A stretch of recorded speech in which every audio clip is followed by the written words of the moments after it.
Batallas del Frente Oriental. Batalla en la línea Stalin. Primera parte de la batalla por Minsk, del 25 al 27 de junio de 1941. Día 25 de junio de 1941. Las divisiones Panzer 7, 12 y 20 avanzaban hacia Minsk desde la ciudad de Vilna, y solo bloqueaba su camino la división de fusileros 64. Su línea de frente a cubrir era de 50 kilómetros en lugar de los 12 kilómetros normales asignados a la división. Era así muy difícil para la artillería de la división cubrir a todas sus unidades de fusileros, y mucho menos los fortines de la línea Stalin, ubicada en una semicircunferencia al norte, oeste y noroeste de la ciudad de Minsk. En el suroeste, las divisiones Panzer 17 y 18 se acercaban desde la ciudad de Baranavichy. Este área está protegida por la división de fusileros 108, cuya línea de frente abarcaba hasta 40 kilómetros. Ambas divisiones de fusileros estaban cubiertas por los fortines de la región fortificada de Minsk, de la línea Stalin.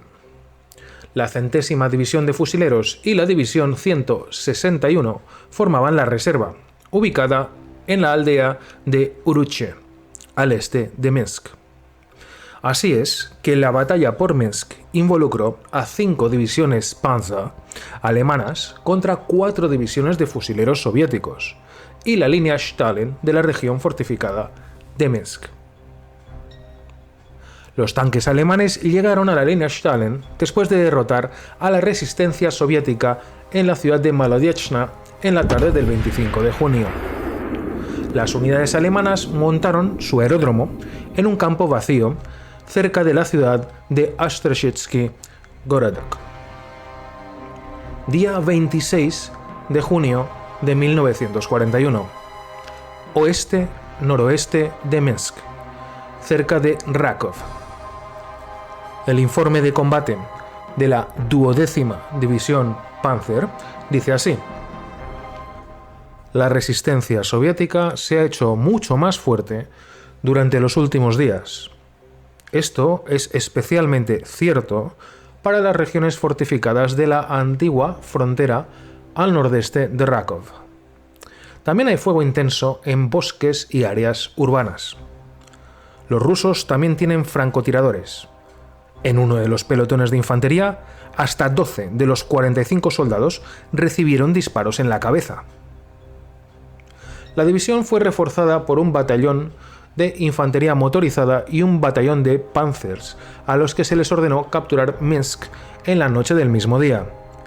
Pero no lograron entrar en la misma ciudad, aunque algunas unidades de reconocimiento llegaron a los suburbios. La 12ª División Panzer pasó toda la jornada e incluso el día siguiente luchando duramente con los defensores de los fortines y búnkeres de la línea Stalin. Norte de Minsk, cerca de Rogovo. División de Fusileros 64ª, Cuerpo 44. A las 06:00 horas, el comandante del área fortificada de la línea Stalin informó que desde la dirección de Radoshkovichy los tanques alemanes se habían abierto paso y avanzaban hacia la ciudad de Zaslavl. Los panzers alemanes, en pequeños grupos de 5 a 10 tanques, continuaron atacando a los regimientos de fusileros 30 y 159, combinando sus acciones con ataques aéreos de la Luftwaffe. Los panzers alemanes avanzaron a lo largo de las carreteras hacia Sayomkov, Gorodok y Minsk. Por la mañana, el 30º Regimiento de Fusileros fue atacado por infantería motorizada con el apoyo de panzers en el frente de Rogovo y empujó parte del 30º Regimiento hacia el sudeste, y al final del día los combates continuaron en el frente de Valkovshchina, en el oeste. Norte de Minsk, Matsky. Cita del diario del instructor político adjunto Philip Ryabov, en la caponera de artillería número 6 cerca del pueblo de Matsky. Y dice así: había un total de 22 personas en el búnker, 20 soldados y 2 mujeres que eran las esposas de nuestros comandantes. La fortificación tenía 2 pelotones de tiro en una batería de 4 cañones de 76 milímetros, que estaban comandados por los subtenientes Pietrechuk y Roshchin, que habían participado ambos en la guerra de invierno. Recibimos una llamada advirtiendo sobre un posible ataque con tanques fascistas. Hicimos guardia por turnos, todos los soldados estaban en alerta máxima. Y de repente el soldado Zenzera dijo: veo tanques fascistas en la antigua carretera de Minsk a Vilna, un total de 6 vehículos. El segundo teniente Pietrechuk ordenó a los artilleros: primera y segunda arma, munición perforante, carguen rápidamente. Después de 2 disparos simultáneos, el búnker tembló y se llenó de humo. En menos de 10 minutos, 2 tanques más se detuvieron con sus orugas destruidas. El siguiente disparo destruyó la torreta de uno de los tanques y prendió fuego a otro. Los demás se dieron la vuelta y se pusieron a cubierto. Nordeste de Minsk, Ostroshitsky Gorodok. A las 08:00 horas los Panzers entraron en Ostroshitsky Gorodok. A las 15:00 horas los alemanes atacaron con al menos un batallón de infantería motorizada y un batallón de tanques. Los tanques se abrieron paso y comenzaron a penetrar la zona defendida por el Regimiento de Infantería 85. Se incendiaron hasta 10 tanques con botellas de gasolina. 14 tanques con infantería motorizada y motociclistas llegaron a Skurati, que estaba defendida por el Regimiento de Infantería 542. Los alemanes rompieron el ataque y tomaron posiciones en la arboleda al noroeste de Skurati. Otro grupo alemán, hasta una compañía de infantería y nada menos que una compañía de tanques, atacó en dirección a Papiernia, Dubovlenie, pero no logró abrirse paso. Con la caída de la oscuridad, unidades de las divisiones de fusileros 100 y 161 enviaron grupos de reconocimiento que averiguaron que los alemanes se estaban concentrando en 4 lugares: infantería y tanques en Ostroshitsky Gorodok y otros grupos en Mochany, Himlievka y Maslovichi. A las 19:00 horas, el regimiento de fusileros 603 capturó las afueras del sur de Ostroshitsky Gorodok y entonces entabló combate urbano con tanques enemigos. El regimiento 603 destruyó hasta 9 tanques, 5 motocicletas y varios vehículos blindados y de transporte. A las 19:00 horas, tropas alemanas avanzaron desde el área alrededor de Priliepi y Liadi. Además, un regimiento de infantería y nada menos que un batallón de panzers avanzaban hacia el oeste desde Silichi. La batalla duró hasta las 22 horas y 30 minutos. Todos los intentos del comandante del regimiento de infantería 603 de establecer contacto con sus batallones no tuvieron ningún éxito, ya que estos batallones estaban rodeados por los alemanes. Minsk, cuartel general del 44º Cuerpo. Por la noche, la artillería comenzó a notar una escasez aguda de proyectiles, ya que no había absolutamente ningún suministro desde la retaguardia. Los 15 vehículos que habían sido enviados por el comandante de la división de fusileros 64 a Minsk no regresaron. Los alemanes avanzaron con más de 200 panzers e infantería motorizada, y desde la segunda mitad de la jornada empezaron a extenderse por el flanco este del cuerpo hasta Slavada.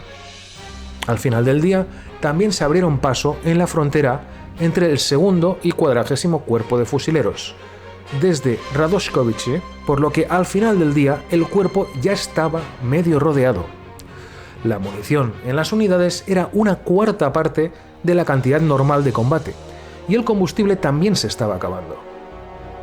La comunicación con el cuartel general del ejército se cortó del todo por la tarde. Los delegados enviados al cuerpo no regresaron o no encontraron la ubicación del 44º Cuerpo de Fusileros. Los alemanes capturaron la ciudad de Smaliavich, bloqueando así el camino a Moscú. Minsk estaba del todo atrapada. Y mientras tanto, las unidades del Ejército Rojo en el lejano oeste, que acababan de dejar Bialystok, ni siquiera podían imaginar que 400 kilómetros al este, en la profunda retaguardia soviética, el enemigo ya había cortado la ruta de escape a Moscú. Durante la noche, los alemanes ampliaron sus avances y, reagrupados en su flanco izquierdo, pasaron al ataque. Algunos regimientos, en la noche del día 26, adelantaron su vanguardia y se atrincheraron antes del amanecer. No habían obstáculos antitanque en ninguna de las unidades. El terreno era ideal para tanques en todas partes. Día 27 de junio de 1941. Informe del libro de registro de operaciones de la 20ª División Panzer. Hay feroces batallas tanto al norte como al este de Minsk, pero el enemigo no puede evitar su cerco.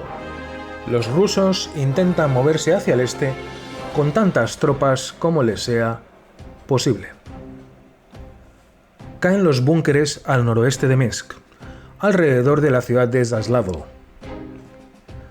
Los tanques alemanes estaban destruyendo búnker tras búnker. Las unidades soviéticas pedían ayuda, pero la comunicación estaba del todo cortada. Cuando soldados del Ejército Rojo en retirada lograron llegar a Zaslavl, los alemanes ya habían capturado la ciudad. El batallón soviético en retirada fue derrotado, como recordó un soldado del Ejército Rojo que se retiraba desde el noroeste, cito: otros 5 soldados y yo nos quedamos solos en el búnker. Decidimos no rendirnos e intentar llegar a Minsk. Nos unimos a un grupo de soldados soviéticos, pero los alemanes rodearon la aldea y casi todos murieron en ese combate. Uno de los aldeanos nos dio su ropa de civil y yo enterré mi uniforme, mi identificación como miembro del partido y otros documentos bajo tierra. Minsk estaba cerca, pero finalmente fuimos capturados. Se rompe el frente al norte de Minsk. A las 16:00 horas, hasta 100 Panzers, con la ayuda de la Luftwaffe, partiendo desde el norte de Zaslavl, se abrieron paso hacia Minsk. La situación en Minsk no estaba nada clara. Los alemanes reanudaron el ataque al 30º Regimiento de Infantería con tanques, artillería y aviación, y lo obligaron a retirarse. La comunicación entre el cuartel general de la división y el regimiento se rompió y ya no se restableció nunca más. El ataque de infantería y tanques enemigos en el sector del Regimiento de Infantería 159 comenzó algo más tarde. Entre las 10 y las 11:00 horas, tanques e infantería alemanes atacaron al regimiento, y en esta batalla murió su comandante, el teniente coronel Bialov. A las 19:00 horas se produjo una feroz batalla entre el 30º Regimiento de Fusileros soviéticos y las fuerzas móviles alemanas en Gorodok-Siemkov. A las 20:00 horas, el comandante del regimiento, ubicado en Rajmanke, observó la retirada de Gorodok-Siemkov hacia el este y hacia la retaguardia del Regimiento de Infantería 331 y el 30º Regimiento de Infantería y su artillería de apoyo. Los tanques alemanes entraron en Sachsen.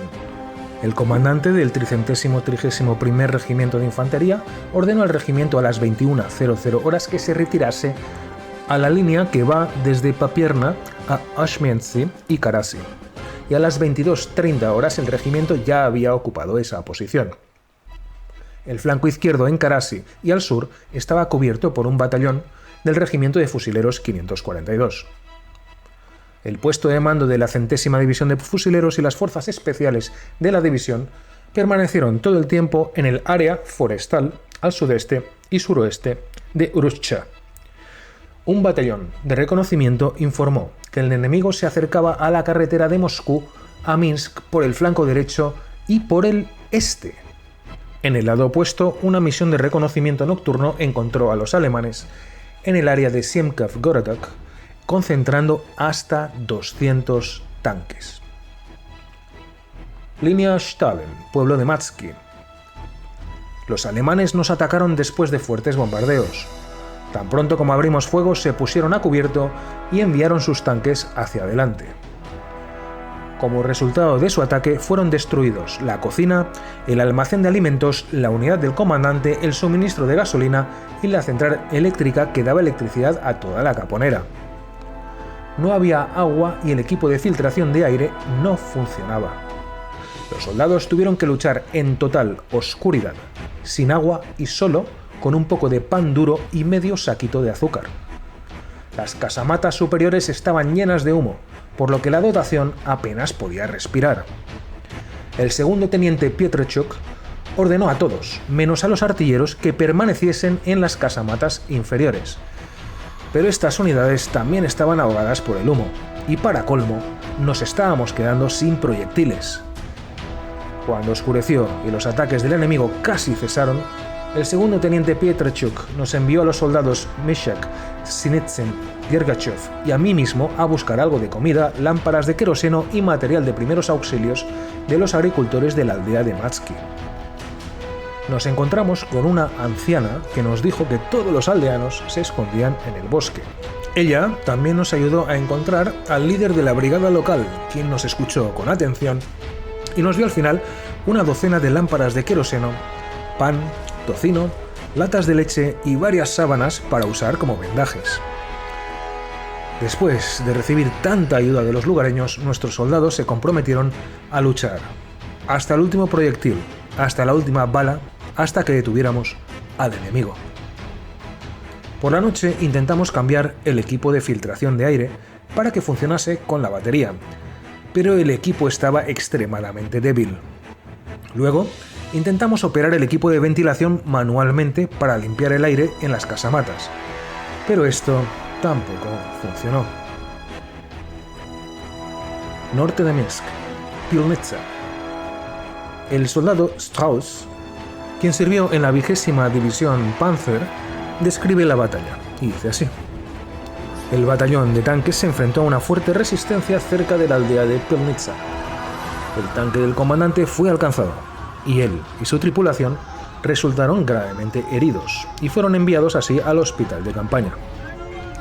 El teniente Weinenknecht tomó el mando del pelotón y bajo su mando 4 cañones antitanque y un tanque fueron destruidos. Después del bombardeo de artillería, que duró 1 hora y media, tomamos el pueblo, pero nos estábamos quedando sin gasolina y municiones. Los rusos generalmente elegían áreas boscosas o elevadas para la defensa y el ocultamiento, y usaban cañones antitanque, morteros, artillería y vehículos blindados. Lucha al norte de Minsk. El regimiento de fusileros 331, sin el primer batallón de fusileros enviado para proteger el cuartel general en el frente, avanzó a lo largo de la línea de frente dibujada entre Borovtsy, Markovshchina y atacó a los alemanes sin apoyo de artillería. A las 19:00 horas, los destacamentos avanzados del regimiento capturaron la altura 279.0 en Viacha, habiendo avanzado así de 13 a 14 kilómetros en solo 3 horas. A las 19:00 horas, los comandantes del batallón informaron que la cabeza de la columna motorizada alemana, de hasta 5 kilómetros de profundidad, había entrado en Bielaruche. La infantería comenzó a cavar, preparándose para la defensa. A las 19:00 horas, los alemanes, desplegando infantería motorizada y tanques, atacaron y aislaron al regimiento, habiéndose retirado a la zona del bosque al norte de Kazimirovka. El regimiento luchó allí, repeliendo los ataques enemigos hasta el anochecer. El regimiento de fusileros 355 colocó una pantalla defensiva con una fuerza de hasta 2 batallones en las alturas de Komsomolets. Un destacamento de compañías de fusileros y ametralladoras con artillería del regimiento y cañones antitanque ocupó esas posiciones defensivas. A las 19:40 horas, el comandante del regimiento avistó una columna de tanques e infantería motorizada alemanas con una profundidad de más de 5 kilómetros con su vanguardia cerca de Maslovich. El ataque alemán inicial fue rechazado. Contraataque soviético en Ostroshitsky Gorodok. En la mañana del 27 de junio, la artillería, principalmente de batallón y regimiento, comenzó a tomar posiciones de fuego en las áreas de defensa de sus regimientos asignados. El mando alemán llevó a cabo acciones de reconocimiento activo en los lugares que pasaban al ataque, obviamente tratando de determinar la vanguardia y la naturaleza de la defensa soviética. A las 13:40 horas, el comandante del cuerpo convocó al comandante de la 100ª División de Fusileros y le dio la siguiente orden, y cito así: las divisiones con el regimiento de artillería del cuerpo a cubierto a la derecha del regimiento de fusileros 603 de la división de fusileros 161 deben pasar a la ofensiva, con el objetivo de eliminar todas las fuerzas alemanas en Ostrzycki-Gorodok. Como acabamos de ver, para asegurar el flanco izquierdo de la división, se ordenó enviar una fuerte pantalla defensiva en dirección a Maslovice. Así, la ofensiva de la 100ª División de Infantería comenzó alrededor de las 16:00 horas y se llevó a cabo en columnas a lo largo de las carreteras. Los alemanes comenzaron a retirarse hacia el norte sin oponer mucha resistencia, la verdad. Las batallas de cada lado del avance estaban aisladas y cada regimiento soviético avanzaba sin contacto alguno con sus vecinos. El comandante del regimiento de infantería 85 decidió evitar Ostrzycki-Gorodok, con un batallón avanzando al este y 2 batallones en el oeste. El batallón que operaba en el flanco derecho, o sea al este, resultó estar a la derecha del regimiento de infantería 603, que intentaba cruzar hacia la margen norte del río Uziaja. Luego fue atacado con fuego de artillería desde el flanco y la retaguardia, y bajo la amenaza de ataque de fuerzas superiores, se retiró finalmente hacia el sur. Entonces, cuando se detuvo este contraataque soviético, los alemanes ya habían logrado avances importantes, tanto en el oeste como en el este del segundo cuerpo de fusileros soviéticos y de la 100ª División de Fusileros. El cuerpo de fusileros estaba casi rodeado por panzers y tropas móviles alemanas. Esta situación no auguraba nada bueno para el futuro inmediato de los soldados del Ejército Rojo. Veremos qué pasó en el próximo episodio, Rompiendo la línea Stalin. Si queréis que sigamos viviendo esta gran epopeya, comentad, dad un me gusta y si queréis, suscribíos al canal. Muchas gracias, de verdad, como siempre, por estar ahí.